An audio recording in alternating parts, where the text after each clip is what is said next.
में ई पे power minus 2x दिया है। इसको आप सबसे पहले आपको तुलना करना पड़ेगा, माना रैखिक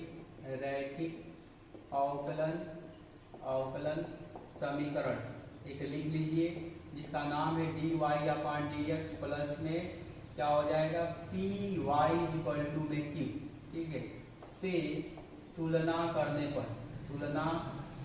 पर कर दीजिए तुलना।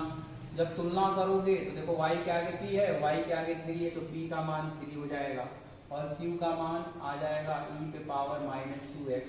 अब हम लोग निकालेंगे इंटीग्रेटिंग फैक्टर। इंटीग्रेटिंग फैक्टर क्या होता है, e पे power integration of p dx, ठीक है। तो इंटीग्रेटिंग फैक्टर निकल जाएगा, इंटीग्रेटिंग फैक्टर इक्वल टू हो जाएगा e पे पावर p dx। अब देखिएगा e पे पावर p का मान लिखेंगे 3dx और इनका समाकलन आप सभी को आता ही है। इंटीग्रेटिंग फैक्टर इक्वल टू हो जाएगा e पे पावर 3x, ठीक। उसके बाद इंटीग्रेटिंग फैक्टर करने के बाद इस इक्वेशन को लिखेंगे y into e of equal to में i e ऑफ इंटू में क्या हो जाएगा q dx और एक कांस्टेंट c1 या c लिख सकते हो, ठीक है, c1 लिख सकते हो। लिखने के बाद आपको क्या करना पड़ेगा, इसमें if का मान लिख लो। if का मान अगर लिख लोगे तो क्या हो जाएगा y इंटू में if का मान कितना दिया e पे पावर 3x, e पे power 3x is equal to दे दिया है इंटीग्रेशन ऑफ e पे पावर 3x। q का मान कितना दिया है आपका, q का मान आपके पास दिया है e पे पावर माइनस 2x, e पे पावर माइनस 2x इंटू में dx प्लस में आपको c1 कॉन्स्टेंट माना गया है y इंटू ई पे पावर 3x इंटीग्रेशन ऑफ, जब इसको बेस सेम है तो पावर आप जोड़ सकते हो, जब जोड़ोगे तो ई पे पावर x आएगा dx प्लस में c1, ठीक है। अब ई पे पावर x का समाकलन हो या अवकलन हो सेम होता है, कुछ चेंजिंग नहीं होता है। तो y इंटू ई पे पावर 3x इक्वल टू में ई पे पावर x प्लस में c, यही आपका आंसर है। 3 में क्या दिया है, 3 में dy अपान में dx प्लस में y अपान x और इक्वल टू में e पे पावर 2 दे दिया है, ठीक है। e पे पावर क्या दिया है 2, e पे पावर आपके क्वेश्चन में x स्क्वायर दिया है, 2 नहीं दिया है, x स्क्वायर दिया है, ठीक है। इसको x स्क्वायर कर लेते हैं। तो इसको भी सॉल्व करते हैं। सबसे पहले आपको मानना पड़ेगा, माना रैखिक अवकलन समीकरण क्या हो जाएगा dy अपान में dx प्लस में py इक्वल टू q से तुलना करने पर इससे तुलना कर देंगे तो क्या होगा, जब तुलना हो जाएगा तो देखिएगा p का यहाँ पे y है, यहाँ भी y है, p के जगह पे 1 अपान x है तो p का मान 1 अपान x हो जाएगा और q के जगह पे आपका x स्क्वायर हो जाएगा। फिर हम इंटीग्रेटिंग फैक्टर निकालेंगे जिसका नाम है if इक्वल टू ई पे पावर p dx। जब इंटीग्रेटिंग फैक्टर आप सॉल्व करोगे तो ई पे पावर p dx, p के जगह पे हम लिखेंगे 1 अपान x, 1 अपान जब x लिखोगे और आपको पता होना चाहिए इंटीग्रेशन में यानी समाकलन में 1 अपान x का समाकलन क्या होता है log x होता है। अब किसी के पावर अगर log हो, ई के पावर अगर log हो तो log हट जाता है, तो हमारे पास क्या आ जाएगा, log जब हट जाएगा तो if इक्वल टू x आ जाएगा। अब हम समीकरण लिखेंगे जो लास्ट स्टेप आपको पढ़ाए हैं, y into integrating factor equal to if into में q dx प्लस में c कॉन्स्टेंट्स ले लेंगे। अब y इंटू में ef का मान आपका है, if का मान है x, फिर यहाँ भी लिखेंगे if का मान x और q का मान आप निकाले हो क्या x स्क्वायर।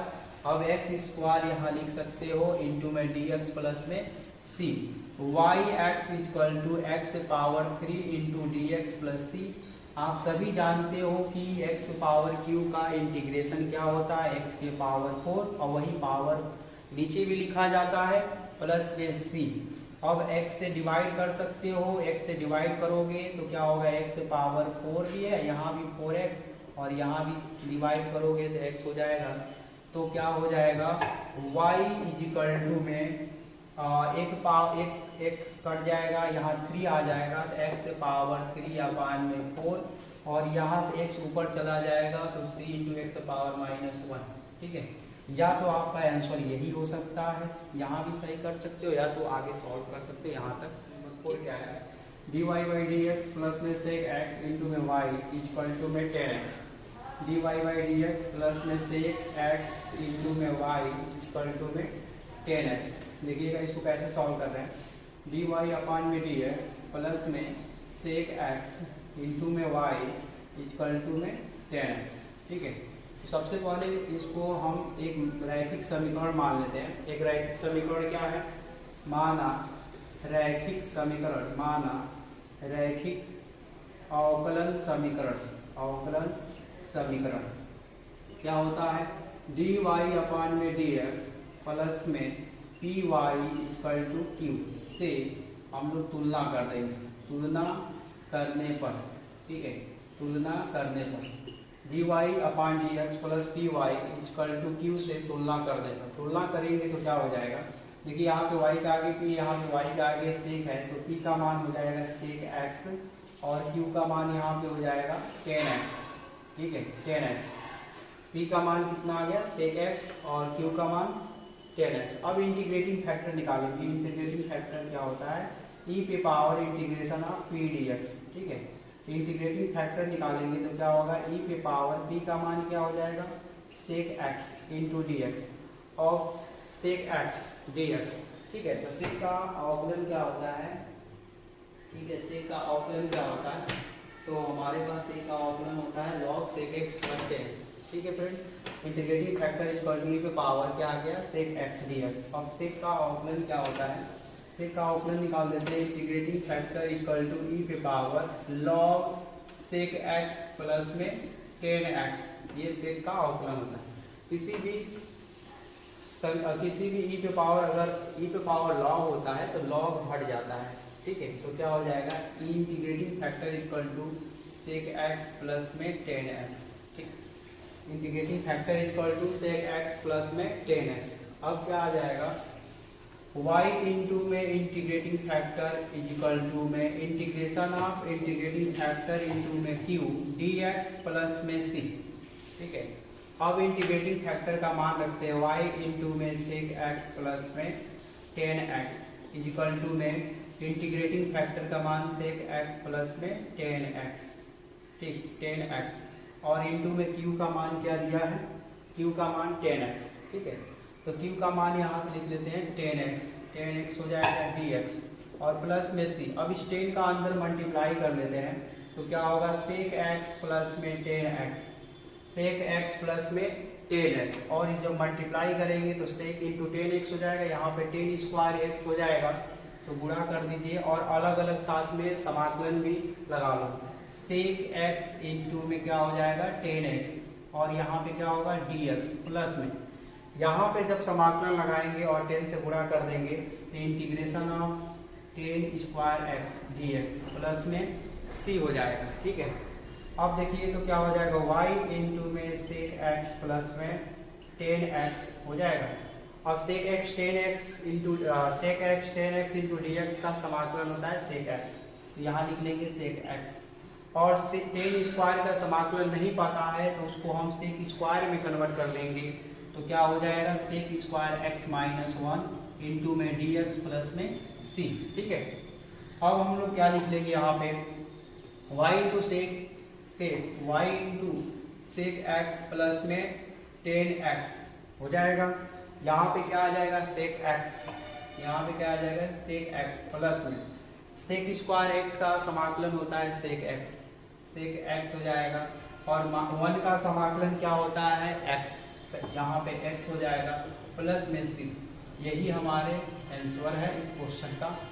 अब हम लोग क्वेश्चन नंबर 5 सॉल्व करते हैं। 5 नंबर क्या है, cos square x dy upon में dx प्लस में y इंटू में 10x, cos square x dy upon dx plus y equal to में 10x। ठीक है, तो हम दोनों तरफ cos स्क्वायर से भाग दे देते हैं, दोनों पक्षों में पक्षों में कॉस स्क्वायर एक्स से भाग करने पर दोनों पक्षों में कॉस स्क्वायर एक्स से भाग करने पर, भाग दे दीजिए, कॉस स्क्वायर एक्स अपान में कॉस स्क्वायर एक्स यहाँ हो जाएगा D Y upon D X, यहाँ भी दे देंगे 1 upon cos square X into Y, यहाँ भी भाग दे दीजिए 10x अपान में cos square X, cos square X से कॉस स्क्वायर एक्स कट जाएगा तो आपके समीकरण में क्या आएगा डी वाई अपान में डी एक्स, कॉस स्क्वायर ऊपर चला जाएगा तो सेक स्क्वायर वाई हो जाएगा, और यहाँ पे क्या आ जाएगा, इसको आप कॉस स्क्वायर के ऊपर भेज दो तो 10x इंटू में सेक स्क्वायर एक्स हो जाएगा। अब हम अपने तरफ से एक अरैखिक अवकलन समीकरण मानेंगे जिसका नाम है, देखिए तो मान लेते हैं, माना रैखिक अवकलन समीकरण इसका नाम है डी वाई अपान में डी एक्स प्लस में टी वाई इक्वल टू में क्यू से तुलना हो जाएगा तो क्या हो जाएगा, देखिए y के आगे p है, यहाँ y के आगे देखिए यहाँ x छूट गया है तो एक y के आगे क्या है सेक है, तो p इक्वल टू हो जाएगा सेक स्क्वायर x और q इक्वल टू हो जाएगा 10x इंटू में सेक स्क्वायर x, ठीक है। अब हम इंटीग्रेटिंग फैक्टर निकाल लेते हैं, इंटीग्रेटिंग फैक्टर क्या होता है, IF इक्वल टू e पे power p dx, integrating factor निकाल देते हैं IF इक्वल टू e पे पावर p dx, और इसका मान क्या होगा, p का मान सेक स्क्वायर निकाले हम लोग, सेक स्क्वायर x का आपको समाकलन पता होगा क्या होता है 10x, ठीक है, क्या होता है 10x, इंटीग्रेटिंग फैक्टर हमारे पास क्या आ गया 10x हो गया। अब हम समीकरण लिखते हैं y इंटू में integrating factor equal to integration of IF into में q dx प्लस में c, ठीक है। तो y इंटू इंटीग्रेटिंग फैक्टर क्या निकला है, e पे पावर 10x निकला है, e पे पावर 10x निकल गया है, और यहाँ भी इंटीग्रेटिंग फैक्टर लिखते हैं e पे पावर 10x, और q का मान क्या दिया है, q का मान 10x इंटू में सेक स्क्वायर 10x इंटू में सेक स्क्वायर dx प्लस में c, ठीक है। तो y इंटू में अब क्या लिख देंगे, देखिए इनका समाकलन करना है तो हमें t पुट करना पड़ेगा 10 के जगह पे, तो पुट कर लेते हैं हम 10x इक्वल टू टी, और t के सापेक्ष अवकलन करेंगे तो 10 का अवकलन क्या होगा सेक स्क्वायर x dx और इक्वल टू में dt, देखिए यहाँ पे सेक स्क्वायर dx दिया है, उसके जगह पे हम dt का यूज कर लेंगे, और जहाँ जहाँ 10 दिया है वहाँ t का यूज कर लेंगे, तो हमारे पास क्या हो जाएगा y इंटू में e पे पावर 10x यहाँ पे है, इधर कुछ नहीं करना है, हमें करना है समाकलन में e पे पावर 10 है तो e पे पावर t हो जाएगा, देखिए 10 यहाँ भी है तो यहाँ भी t हो जाएगा, यहाँ सेक स्क्वायर dx है तो यहाँ पे dt हो जाएगा प्लस में c। अब हम पहला फंक्शन दूसरा फंक्शन आइलेट के हिसाब से मानते हैं, आइलेट के हिसाब से आप लोगे 3 inverse logarithm algebra trigo exponential यहाँ पे है तो लास्ट में आ रहा है, पहले अलजेब्रा आ रहा है तो अलजेब्रा हमारा पहला फंक्शन, एक्सपोनेंशियल हमारा दूसरा फंक्शन हो जाएगा। उसके बाद क्या लिख देंगे y इंटू में e पे पावर 10x, तो बाई पार्ट्स रूल लगा दीजिए, खंड रूल, तो क्या होता है t को आगे कर लेंगे, e पे पावर t का समाकलन कर लेंगे, फिर होल इंटीग्रेशन ब्रैकेट लगा लेंगे, ब्रैकेट लगाने के बाद d अपान dx और डी dt में कन्वर्ट हो चुका है ना, तो d अपान dt यहाँ पे लगा देंगे t, और इंटीग्रेशन ऑफ e पे power t into D T plus में नहीं ब्रैकेट बंद कर देंगे, dt लगा लेंगे, और यहाँ पे कॉन्स्टेंस आपका c दिया है तो वहाँ c लिख देंगे, और यहाँ क्या हो जाए y इंटू ई पे पावर 10x, और e पे पावर t का समाकलन हो या अवकलन हो e पे पावर t ही होता है, लेकिन हमें समाकलन करना है तो e पे पावर t ही लिखेंगे, तो t इंटू ई पे पावर t, और dt का समाकलन ये अवकलन क्या होगा कट जाएगा, देखिए दोनों dt है, और e पे पावर t का समाकलन e पे पावर t हो जाएगा, और बचेगा dt प्लस में c, फिर क्या लिखेंगे y इंटू ई पे power 10x minus equal to में t इंटू ई पे पावर t, e पे पावर t का भी समाकलन हमारे पास क्या हो जाएगा e पे पावर t हो जाएगा, तो यहाँ लिख देंगे e के पावर t प्लस में c। अब जहाँ जहाँ t है वहाँ वहाँ हम लोग t का मान रख देंगे 10x, क्योंकि हम t इक्वल टू 10x ही पुट किए थे। तो y इक्वल टू नहीं y इंटू e पे पावर 10x, यहाँ भी क्या हो जाएगा 10x और e पे पावर 10x हो जाएगा, यहाँ भी e पे पावर 10x हो जाएगा प्लस में c y इंटू ई पे पावर 10x। अब इन तीनों में से y e पे पावर 10x कॉमन कर लोगे तो यहाँ भी कॉमन हो जाएगा e पे पावर 10x। यहाँ क्या बचेगा 10x माइनस 1, और देखिए यहाँ 10 नहीं है तो इसके बटे में e पे पावर 10 हो जाएगा, ध्यान रखिएगा। देखिए e पे पावर 10x e पे पावर 10x कट जाएगा तो हमारे पास आएगा आंसर कितना, देखिए यहाँ लिख लेते हैं आंसर कितना होगा y equal to 10x minus 1 e पे पावर 10x ऊपर चला जाएगा तो क्या होगा c इंटू ई पे पावर माइनस 10x। ठीक है, हमारा यही आंसर होगा। अब क्वेश्चन नंबर 6 सॉल्व करते हैं। क्वेश्चन नंबर 6 क्या है, x इंटू में dy अपान में dx प्लस में 2y equal to X square log x। ठीक है, और इसको हमें सॉल्व करना है रैखिक अवकलन समीकरण के मेथड द्वारा। तो इसको सॉल्व करते हैं। सबसे पहले तो dy dx के आगे कुछ नहीं रहना चाहिए, उनको हटाना पड़ेगा। तो आपको प्रत्येक मतलब टर्म में x से भाग देना पड़ेगा। तो हम लिख देंगे दोनों पक्षों में x से भाग करने पर जब दोनों पक्षों में x से भाग करोगे तो क्या होगा x अपान x dy अपान में dx। यहाँ भाग देंगे 2 अपान x इंटू वाई हो जाएगा, यहाँ भाग देंगे तो एक्स स्क्वायर लॉग x हो जाएगा अपान में x हो जाएगा। यहाँ x से x कट जाएगा, यहाँ से एक x कट जाएगा। आएगा क्या आपके पास सर, हमारे पास आएगा dy अपान में dx प्लस में 2 अपान में x इंटू में y और x लॉग x हो जाएगा। अब इसको हम लोग क्या करेंगे, एक रैखिक समीकरण मानेंगे, माना रैखिक अवकलन समीकरण। क्या नाम है उसका, dy अपान में dx प्लस में p into Y equal to q से क्या कर देंगे, तुलना करने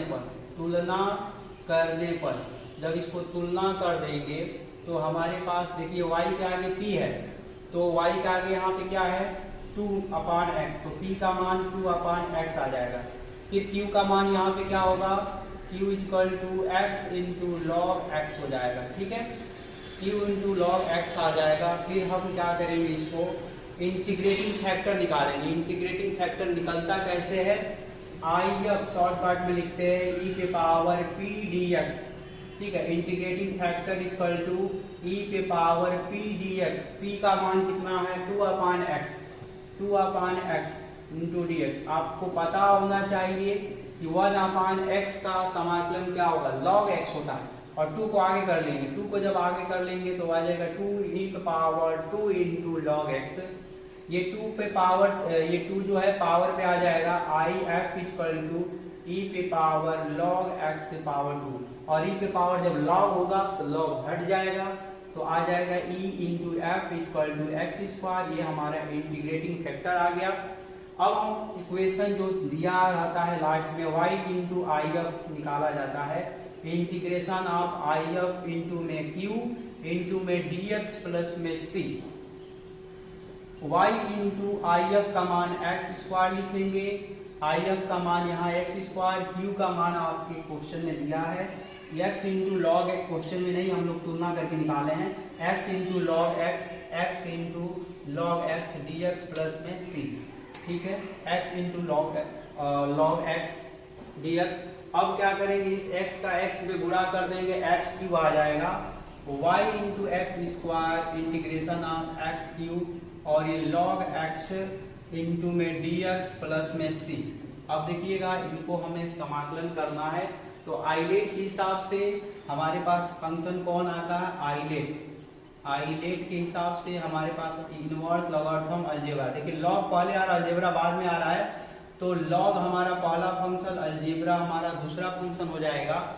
तो इंटीग्रेटिंग बाय पार्ट लगा देंगे, X Y into X square, log X को आगे लिख लीजिएगा और integration of X Q into में D X minus whole integration bracket में लगा दो डी अपॉन डी एक्स, फिर लॉग क्या हो जाएगा एक्स स्क्वायर, ब्रैकेट में क्या होगा X Q into D X, फिर ब्रैकेट बंद कर देंगे, यहाँ डी एक्स प्लस में सी हो जाएगा। अब देखिए तो क्या लिखेंगे y into X square log x, और एक्स क्यू का समाकलन आप सभी को पता है x से पावर 4 अपान में 4 हो जाएगा, क्योंकि पावर जुड़ता है समाकलन में। अब यहाँ पे क्या लिख देंगे log x का अवकलन क्या होता है 1 अपान एक्स, और एक्स क्यू का समाकलन क्या होता है x से पावर 4 बाई 4, और इंटू में dx प्लस में c हो जाएगा। देखिएगा इनसे एक x कट जाएगा तो यहाँ 3 पावर हो जाएगा, कितना पावर हो जाएगा 3 power. y into X square equal to में क्या हो जाएगा log x इंटू में x से पावर 4 अपान में 4 हो जाएगा। यहाँ पे क्या होगा 4 को आगे कर लेंगे और x से पावर q बचा है इंटू डी एक्स प्लस में c, फिर x क्यू का समाकलन हम लोग करेंगे तो हमारे पास होगा क्या y into X square equal to X से पावर 4 अपान 4 को आगे लिख लो log x माइनस में 1 अपान 4, और एक्स क्यू का समाकलन एक्स पावर 4 बाई 4 होता है, प्लस में c हो जाएगा y into X square equal to X power 4 upon में 4 log x माइनस में 1/16 एक्स पावर 4 प्लस में c। अब थोड़ा सा हमें आंसर लाने के लिए इसको थोड़ा मॉडिफाई करना पड़ेगा, मतलब आंसर बनाना पड़ेगा। आंसर तो आ गया है, लेकिन किताब का जो आंसर है उसको लाने के लिए हमें इसमें से कॉमन करना पड़ेगा। देखिए तो कॉमन करते हैं, इसको मिला देते हैं, तो कॉमन करते हैं क्या आ जाएगा, कॉमन में करेंगे तो y क्या दिया y इंटू में एक्स स्क्वायर। अब इन दोनों में से x पावर 4 और बटे में क्या कॉमन कर दो 16, ठीक है। आप x पावर 4 बाहर निकाल दोगे और बटे में 16 बाहर निकालोगे तो देखो यहाँ 4 से गुणा हो जाएगा, 16 कॉमन करोगे तो 4 इंटू में log x माइनस 1 बचेगा, प्लस में c। देखिए x स्क्वायर से x स्क्वायर कट जाएगा तो यहाँ पे x पावर 2 बचेगा, y into X square upon में 16 4। देखो ये गलती से कट गया। देखिए हमें इसमें से भी कॉमन करना पड़ेगा। इसमें से कॉमन करने के लिए हमें क्या करना पड़ेगा, यहाँ भी एक्स स्क्वायर होना चाहिए, तो काम कीजिए ऊपर नीचे एक्स स्क्वायर से आप गुणा कर लो ताकि कॉमन हो जाए y इंटू एक्स स्क्वायर। देखो तो यहाँ एक्स पावर 4 अपान में क्या है 4, तो देखिए 4 से यहाँ भी गुणा कर लेते ताकि हर हमारा बराबर हो जाए। तो ये क्या हो जाएगा 4 से यहाँ गुणा कर देंगे तो यहाँ 4/16 हो जाएगा, इंटू में क्या हो जाएगा log x minus x power 4 upon में 16, और यहाँ भी क्या करते हैं एक्स पावर 4 से क्या कर देते हैं गुणा कर देते हैं, एक्स पावर 4 से गुणा कर दोगे, चलो एक्स पावर 4 से नहीं एक्स पावर 4 से आप गुणा करोगे तो फिर कॉमन करना पड़ेगा ना। चलिए इसमें से अभी छोड़िए, अभी हम इन दोनों में से कॉमन कर लेते हैं। क्या कॉमन करेंगे y into x power 2 x square बटा में 16, बट ब्रैकेट में क्या बचा log x माइनस में 1 और प्लस में c, और यहाँ पे x पावर 4 बचा है। अब हम इसको डिवाइड करेंगे। देखिए इसको प्रत्येक टर्म, अब इसमें से क्या करना है आप देखिए, यहाँ एक्स स्क्वायर है, इसको एक्स स्क्वायर को यहाँ गुणा भी करना पड़ेगा, यहाँ भी गुणा करना पड़ेगा, तो क्या हो जाएगा x power 4 x square into x 1/16 bracket में log x माइनस 1, और यहाँ भी डिवाइड करना पड़ेगा आपको एक्स स्क्वायर से एक्स पावर 4 को काटोगे तो पावर में 2 आ जाएगा, y इंटू में एक्स पावर 2 बटे 16, और ये हो जाएगा log x माइनस 1, और ये पावर ऊपर चला जाएगा तो c into x power minus 2, ये हमारा आंसर है।